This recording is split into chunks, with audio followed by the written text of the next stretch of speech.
In the heavy silence of a gray New York morning, men accustomed to gunfire and screams were reminded of the true meaning of respect. The city itself seemed to hold its breath. One name filled the air without ever being spoken aloud, yet understood by everyone present: Vito Corleone. This was not merely a funeral, it was the closing of an era. Every step toward the church carried decades of alliances, unspoken debts, forgiven betrayals, and promises that had never been broken.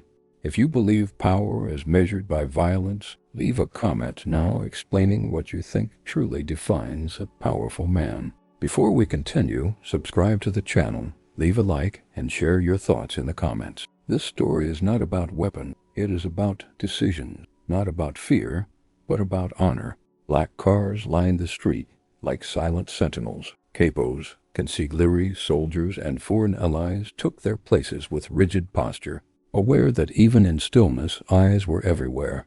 Inside the church the air was thick with caution and reverence. Every man present understood that words spoken on this day could echo for generations.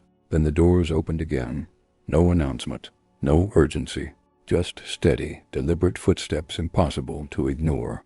A tall, lean man in a perfectly tailored dark suit entered with the calm of someone who never asked permission to exist. His eyes were cold, but not empty. They were the eyes of a man who had known war and survived it. Tommy Shelby. Few knew him personally. Many knew his reputation. An Englishman, an outsider. A man who built empires in silence, who negotiated like a politician and decided like a general. Some whispered, others narrowed their eyes. What business did a man like that have here? Tommy did not seek the front pews. He did not look for attention. He walked down the central aisle as someone who understood the weight of the moment. In his hand a simple leather briefcase, unremarkable, unimpressive at first glance. But the observant men noticed immediately this was not an accessory. It was a message. He stopped before the casket. He did not cross himself. He did not speak. He simply lowered his head slightly. A small gesture, yet heavy with meaning. There was no fear in it, no submission, only recognition. One leader acknowledging another. Don Vito's sons watched in silence. Michael's face remained controlled, but his eyes followed every movement. Sonny was no longer there to react on impulse. The entire room seemed to wait for something no one dared predict. Tommy Shelby turned calmly and walked toward the man overseeing the funeral tributes. He opened the briefcase with precise control. Inside lay $100,000 in cash. No envelope, no note, just the exact amount arranged with almost ceremonial care. He slid the briefcase forward and spoke quietly, yet clearly enough for those who needed to hear. This is not a payment, it is gratitude. Several men exchanged glances. Others swallowed hard. In that world, money always came with hidden intention, but those words shattered expectation. There was no demand, no request, only respect. Tommy continued, his voice steady, never rising. Vito built something that cannot be bought. He protected his family. He kept his word. This money does not honor that. The gesture might. Michael Corleone rose slowly. There was no tension, only complete attention. He stepped forward and extended his hand. Tommy accepted it firmly, neither dominating nor yielding. Two men who understood that power is not measured by force, but by the moment one chooses to extend a hand. My father would have understood, Michael said. Tommy nodded once. No smile, no reply. He closed the now empty briefcase, turned and walked toward the exit. No one stopped him. No one disrespected him. Something had shifted inside that room. When the door closed behind him, an old capo murmured to himself that the Englishman understood the rules better than many who were born into them. Not because he brought money, but because he knew when to offer it, without asking for anything in return. As the bells began to ring again, every man present realized they had witnessed something rare, a gesture that did not seek power, but recognized it. And in that world, that was worth more than any army. What none of them knew was that this silent act had placed Tommy Shelby at the center of decisions yet to come, decisions that would redefine alliances and test the fragile boundary between respect, loyalty, and survival. Outside, the cold air cut through Manhattan like a blade, but Tommy Shelby did not slow his pace. He adjusted his coat, lit a cigarette, and stood still for a moment as the church doors remained closed behind him. Inside, men were still processing what had just occurred. Outside, Tommy was already thinking several moves ahead. A black car waited at the curb. Not his. He knew that before the window rolled down, the driver did not speak. He did not need to. The invitation was silent, deliberate. Tommy exhaled smoke, studied the reflection of the city in the glass, then opened the door and stepped inside. The interior smelled of leather and restraint. Across from him sat an older man with sharp eyes and careful posture, someone who had survived long enough to learn when silence was stronger than threats. A representative of one of the New York families, not a boss, not a soldier, a listener. "Many men came today to be seen," the man said calmly. "You came to be understood." Tommy leaned back slightly, unfazed. Being seen is expensive. Being understood is rare. The car began to move. Streets passed like memories no one wanted to revisit. For a moment, neither man spoke. This was not discomfort. It was respect. In their world, rushed words revealed weakness. "You didn't have to bring that money," the man continued. "The Corleones didn't ask." "I know," Tommy replied. "That's why I brought it." The man studied him more closely now. "Most men give to create obligation." Tommy's eyes remained fixed forward. "And most men misunderstand obligation." The car stopped at a red light. A group of pedestrians crossed, unaware that two empires, distant yet connected, were measuring each other behind tinted glass. "My family wants to know what you want," the man said. Tommy finally turned his head. "I didn't come to ask." "That's hard to believe." "That's because you're used to men who need things." The light turned green. The car moved again. Tommy continued, his tone even, almost instructional. Don Vito understood something many never learn. Power is not about taking. It's about knowing when not to. The man nodded slowly. "And you believe you follow the same rule?" "I believe," Tommy said, "that rules only matter if you survive long enough to honor them." The car stopped once more, this time in front of a quiet building, far from the noise of the funeral. The driver stepped out, opened Tommy's door, and waited. No gunman appeared. No threats were made. That, more than anything, confirmed Tommy's instincts. He had shifted something. Inside the building, a small room waited. One table, 3 chairs, a bottle of whiskey, untouched. Another man entered moments later, younger, sharper, dangerous in a quieter way. Michael Corleone. He closed the door himself. "You left before we could speak properly," Michael said. "I didn't want to interrupt your family," Tommy replied. "Today wasn't about business." Michael studied him carefully. "Yet business followed you anyway." Tommy smiled faintly, barely visible. "It always does." They sat. No one poured the whiskey. "My father believed in balance," Michael said. "He believed power should be carried lightly and protected fiercely," Tommy added. "That's why he lasted." Michael's gaze hardened slightly. Some men would see today as an opportunity. Tommy met his eyes without hesitation. "I saw it as a responsibility." Silence returned, heavier now. "You walked into a room where you had no allies," Michael said, "and you walked out respected." "I didn't earn respect today," Tommy replied. "I acknowledged it." Michael leaned back. "That distinction matters. It always does."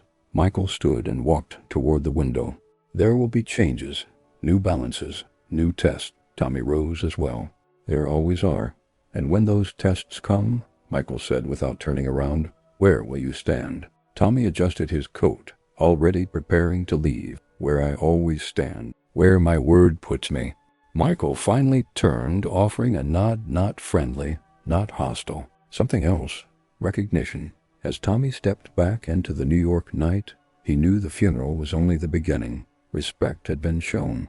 Lines had been drawn without ink. And somewhere between Birmingham and New York, forces had begun to move that would not stop simply because a great man had been laid to rest. Because when legends fall, the men who understand their lessons rise quietly to take their place. The following days passed without ceremony, but nothing about them was ordinary.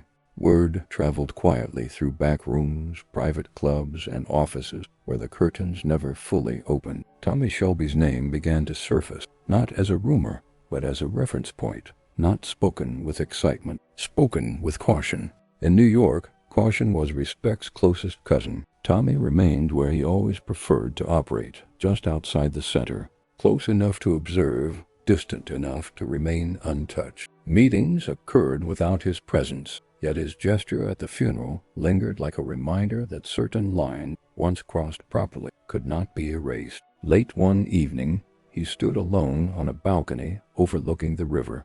The city lights flickered like unstable promises. A man joined him without announcement. Luca Moretti, a broker of disputes, neutral by profession, dangerous by reputation. "You stirred still water," Luca said, lighting a cigarette. Tommy did not turn. "Still water rots if no one moves it," Luca exhaled slowly. "Some families believe your move was symbolic. Others believe it was strategic. Both can be true," Tommy replied.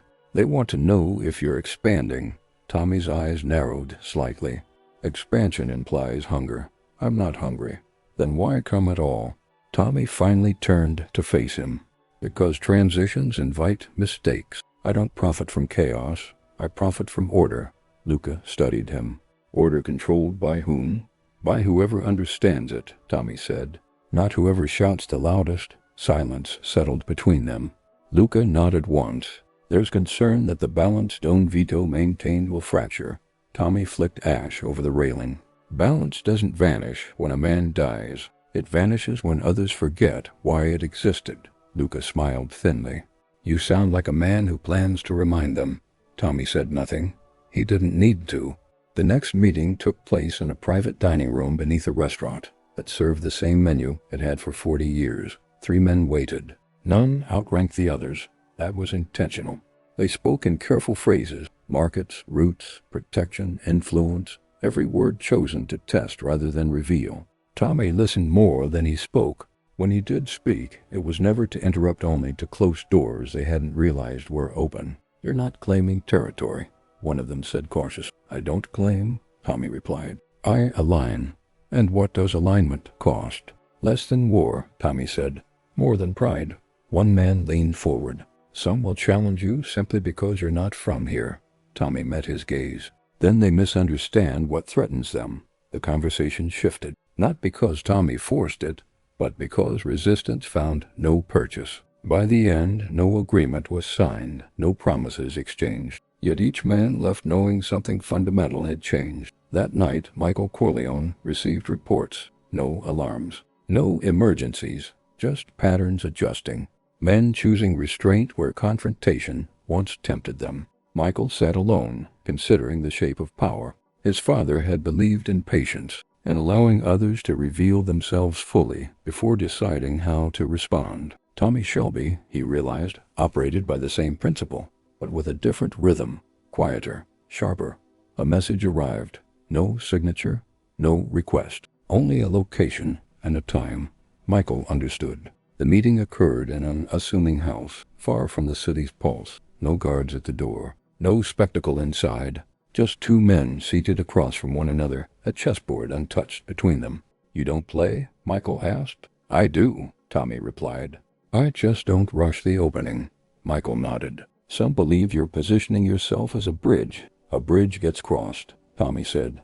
"I prefer to be a gate. And who decides who passes?" Tommy's expression remained calm. "The ones who arrive with respect." Michael studied him carefully. "My father valued loyalty above all else." "So do I," Tommy replied. "But loyalty without judgment becomes liability." Michael leaned back. "You speak like a man who expects resistance." "I expect inevitability," Tommy said. "Resistance is optional." The room grew quiet. Outside, the world continued unaware. Michael finally spoke. "If conflict comes, where will Birmingham stand?" Tommy rose slowly. "Birmingham stands where it always has, with its word." Michael extended his hand once more. This time the gesture carried weight not of courtesy, but of acknowledgment. As Tommy left the house, he understood that the funeral had not honored the past alone. It had summoned the future. And the future, like all things worth controlling, would not announce itself loudly. It would move patiently, decisively, and without apology. The tension did not announce itself with gunfire or raised voices. It arrived quietly through delays, unanswered calls, and meetings postponed without explanation. In that world, silence was never empty. It was deliberate.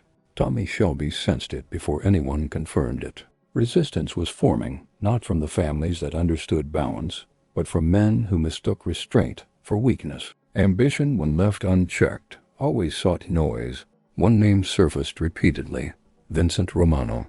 A man who believed the vacuum left by Don Vito was an invitation rather than a warning. He moved quickly, loudly, and without patience, the exact opposite of the old order.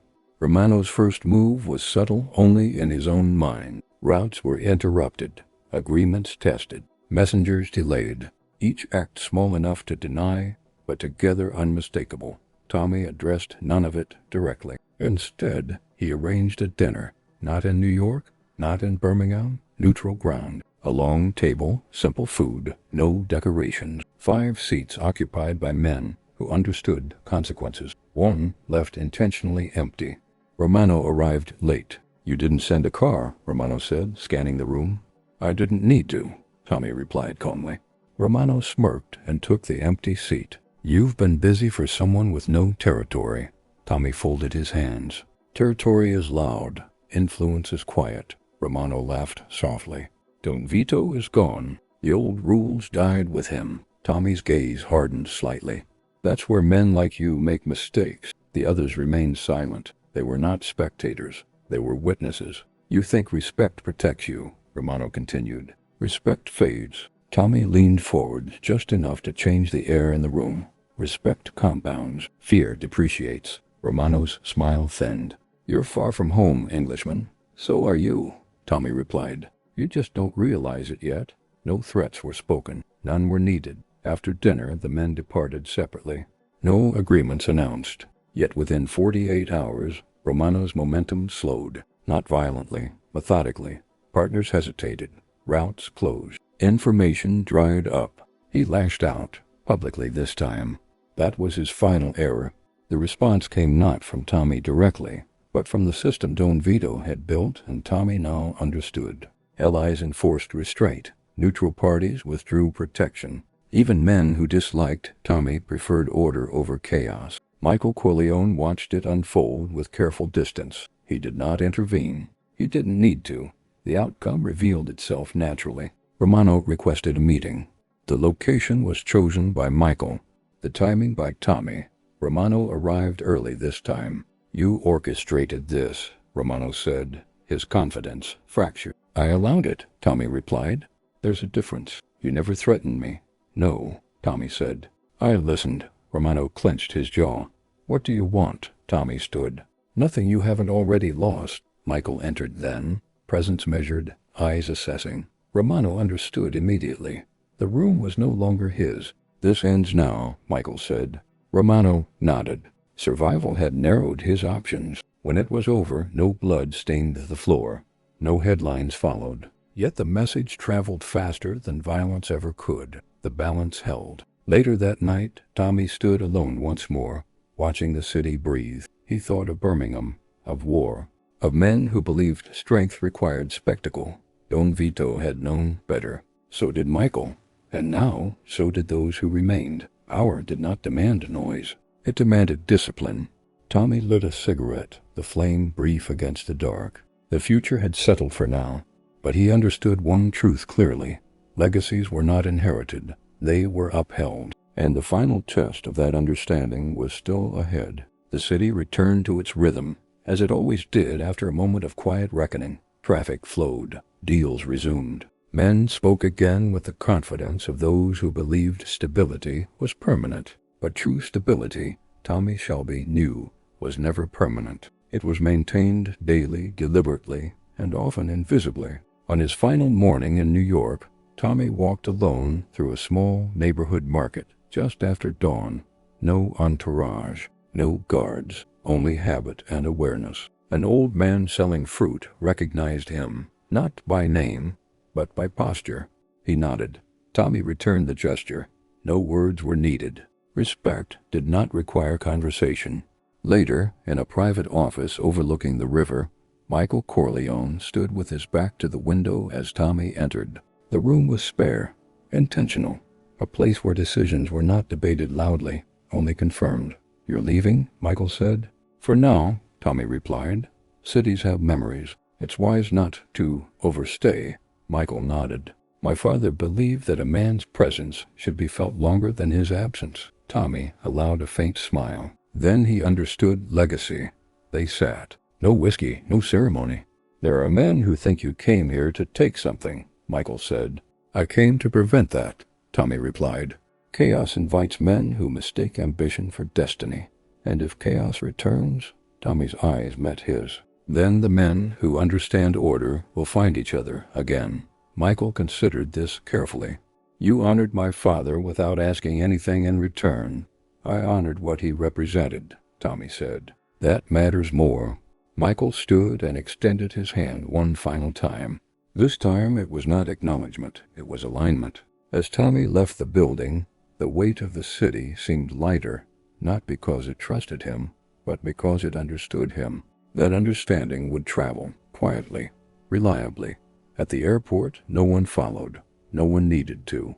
Influence did not require escort. As the plane lifted into the gray sky, Tommy looked out over the shrinking skyline. He did not feel victorious. He felt resolved. The best outcomes rarely felt dramatic. They felt correct. Across the ocean, Birmingham waited. Different streets, same principles. Order built not through dominance but through restraint, through knowing when to speak and when to let silence do the work. Somewhere in New York, a young man would remember the day an Englishman walked into a funeral with cash and left with respect, not because of what he gave, but because of what he refused to take. And somewhere else, years from now, another man would face a moment of transition and remember a lesson passed quietly from one generation to the next. Power that shouts is fragile. Power that listens endures. Tommy Shelby understood this. Don Vito Corleone had lived it. And in that shared understanding, a legacy was not borrowed nor claimed. It was preserved. The world would never mark that day with statues or speeches. It would not need to. The men who mattered had seen it, and that was enough.